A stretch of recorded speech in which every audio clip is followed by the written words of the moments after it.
Olá, eu me chamo Iago, sou acadêmico do curso de licenciatura em Geografia pela Universidade Estácio de Sá e eu estou aqui para falar sobre o PCC de História da Educação no Brasil.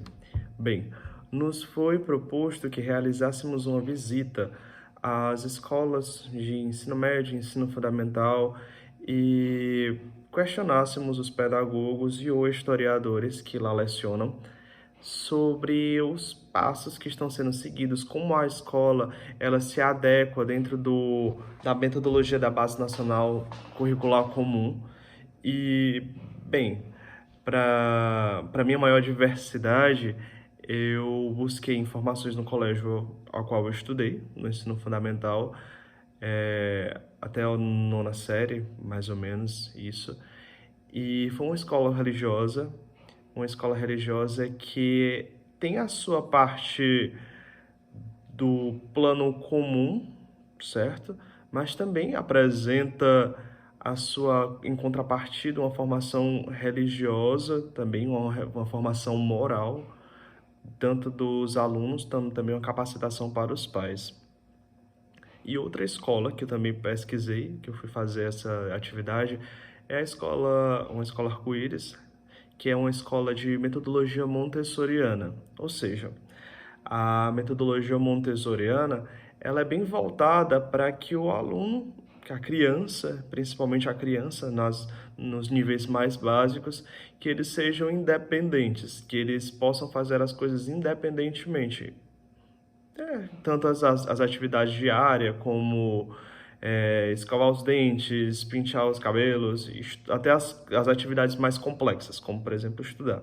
Que, querendo ou não, o processo de aprendizado, ele acaba por se tornar um processo complexo, porque tem a parte que não cabe só ao professor, mas também o interesse próprio da criança.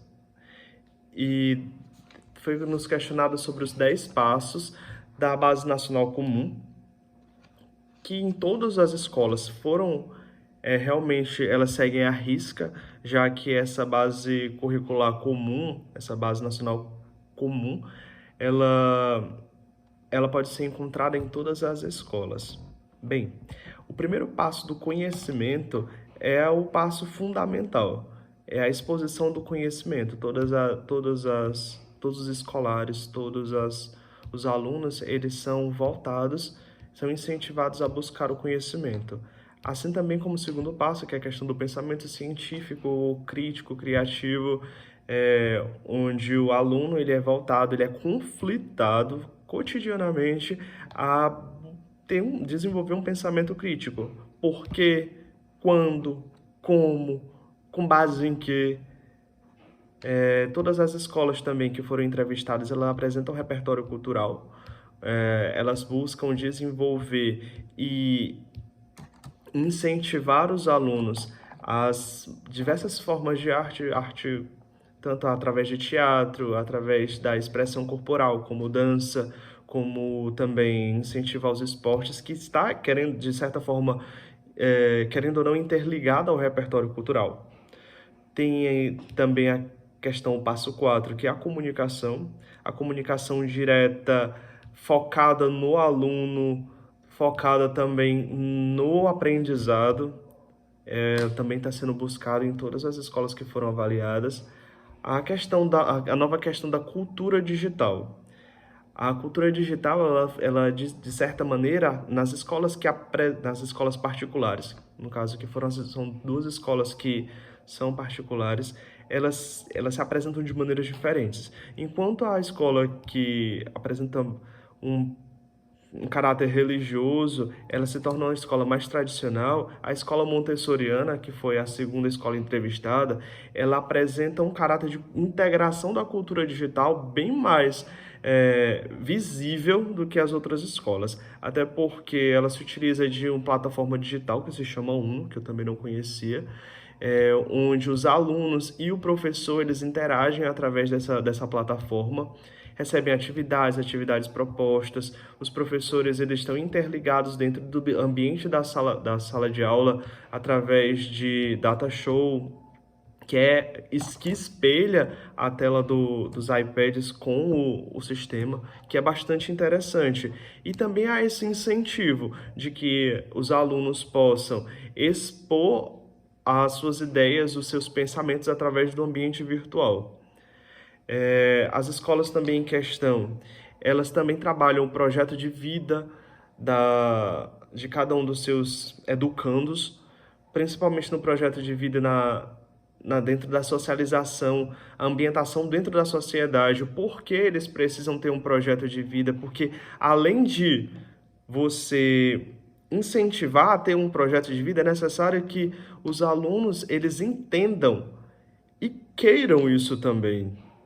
Então, todas as duas escolas, elas incentivam o aluno a buscar as suas habilidades inerentes, e desenvolvê-las para focar um projeto de vida. Pode ser dentro da educação, na busca de áreas universitárias, até mesmo através de cursos tecnológicos, cursos técnicos, mas é necessário que todos tenham um projeto de vida, independente da área que queiram seguir, mas ter um projeto de vida. O ponto da argumentação ainda é um ponto que necessita ser trabalhado. A diretora da escola Arco-Íris, da escola montessoriana, ela explanou que essa questão da argumentação, ela ainda é algo bastante novo.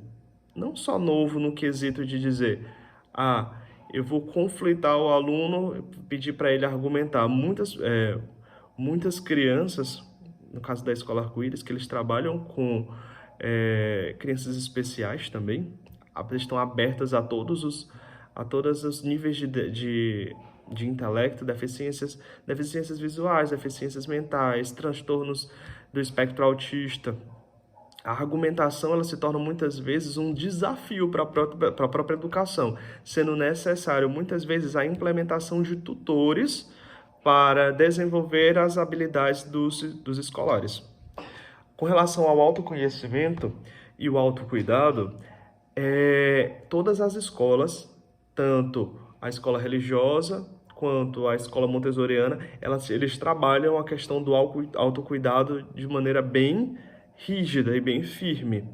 Por quê? Porque eles acreditam que o autoconhecimento e o autocuidado são pontos que precisam ser trabalhados dentro da sociedade, principalmente no Brasil, onde as pessoas não têm senso de pertença, as pessoas não têm senso do comum, do uso comum, e isso acaba por atrapalhar porque é uma distorção do autocuidado. Eles acreditam que se todas as pessoas que são educadas na escola tivessem um senso de autocuidado, a sociedade seria melhor, principalmente na questão do senso comum. Outro ponto que foi bastante apontado foi a questão da empatia.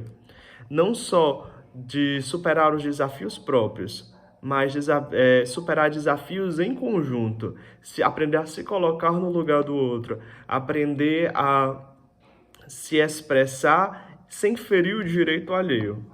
E com relação à responsabilidade e cidadania, todas as escolas também, elas apontaram a educação como mudança, como ponto de partida para a mudança do mundo. Responsabilidade e cidadania. Outro ponto que foi bastante focado é que todas as duas escolas elas trabalham a questão de socialização e integração da disciplina de história, de modo que os fatos que ocorreram no mundo, que acontecem no mundo, a compreensão deles é fundamental para que você tenha uma base para um aprendizado das coisas que estão acontecendo agora. Por exemplo, o que aconteceu na Europa, na Ásia, aconteceu no próprio Brasil, na história do Brasil, eles repercutem até os dias de hoje.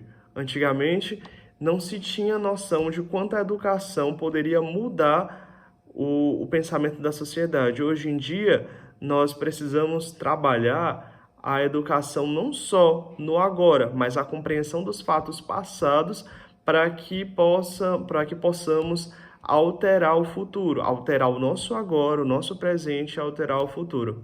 Eu lembro bem que uma vez eu estava dirigindo e a diretora do Instituto Ayrton Senna, ela ficava inconformada com o fato de que ela transformava a vida de algumas crianças no meio que ela estava inserida, na cidade que ela estava inserida. Mas ela precisou compreender que a questão da educação é uma questão para o Brasil todo. Então, para nós, para mim ou para você que está assistindo esse vídeo, a educação pode ser apenas um momento presente, mas a educação ela é um divisor de águas. O investimento em educação para muitas pessoas, para muitas crianças, para muitos escolares, ele é ponto de partida, porque o que não foi investido no agora, ele tem uma repercussão a longo prazo, nos 4, nos 6, 8, 12 anos seguintes. Se eu não tive uma boa base de formação, todo o resto da minha educação, ela vai se tornar deficitária. Então, isso foi foi uma reflexão muito interessante que eu escutei. Então, com base, né, nisso tudo que aconteceu, eu pude modificar o meu ponto de vista e entender que a educação não é só a explanação de um conhecimento que eu prévio meu, de um conhecimento específico da minha área, mas a educação ela passa por fases que eu preciso explanar para os meus alunos. Explanar que eu aprendi aquilo, mas que antes desse aprendizado vieram vários outros fatores que marcaram a história da educação.